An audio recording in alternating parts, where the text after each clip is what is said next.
Now, after their bitter social media fallout, the Tesla boss, Elon Musk, has apologized for posts he made about US President Donald Trump. Writing on his platform X, Mr. Musk says, "I regret some of my posts about President Donald Trump last week. They went too far." The backdrop here is, of course, the bitter war of words that culminated in the tech billionaire suggesting without evidence that President Trump appears in unreleased files related to the late sex offender Jeffrey Epstein.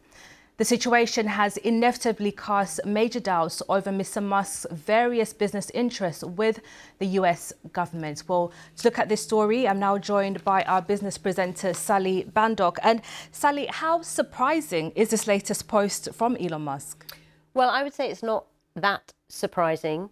As you've just read out there, his post on X was, "I regret some of my posts about President Trump last week. They went too far." What kicked the spat off in the first place between these two men was his initial criticism of what President Trump calls "my big beautiful bill," which is his really critical policy move that's currently going through the Senate. It needs approval in the Senate so that he can go ahead with what many argue is President Trump's biggest change in tax and spend, which will have huge implications for the US economy. And Elon Musk was really critical of whether that was a good idea or not, accusing the president of putting the US economy in a perilous state because the level of debt would be far too high. And that's where it all started.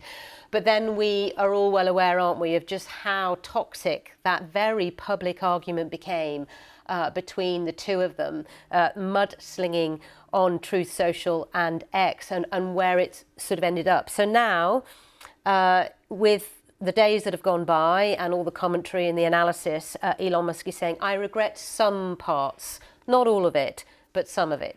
We're not sure which parts he regrets just yet, are we, Sally? But in terms of what was at stake for Elon Musk, we talked about, the massive government contracts his companies have in the US. And of course, Tesla's share price also took a hit after that spat. Just talk to us about what was at stake for him. Yeah, and what's still at stake, let's not forget, this does not mean by any means that these two are going to start to be very good friends again by any means. But for Elon Musk, his companies, we've got Tesla, of course, the electric vehicles company, we've got SpaceX, we've got Starlink. They all do a huge amount of business with the US government. If I give you one example, SpaceX has been awarded almost $21 billion in US government contracts since 2008. That was according to analysis by BBC Verify. And on Thursday last week, when this argument was just going beyond belief on social media, Tesla shares went into freefall, dropping some 14%.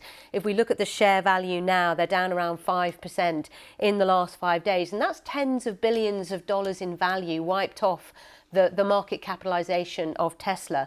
But there's very important things at stake here for Elon Musk. So Tesla, at the end of this week, is actually going to be testing a batch of its robo-taxis in Austin, Texas. And he needs regulatory approval for that. And also these other government contracts, Starlink, etc., SpaceX I've mentioned. It's a very important relationship with the US government.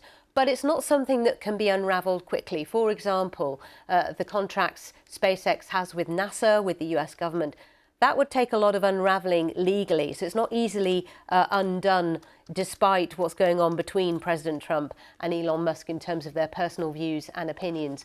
But we'll see how this plays out going forward, because, of course, Elon Musk has said in that latest post on X, he does regret some of his comments. But as you said, Catherine, we don't know which ones, we don't know which details, and this will go on and on. So there'll be more to come, to be continued. A lot to look forward to. Sally, thank you. That's our business presenter, Sally Bandock there.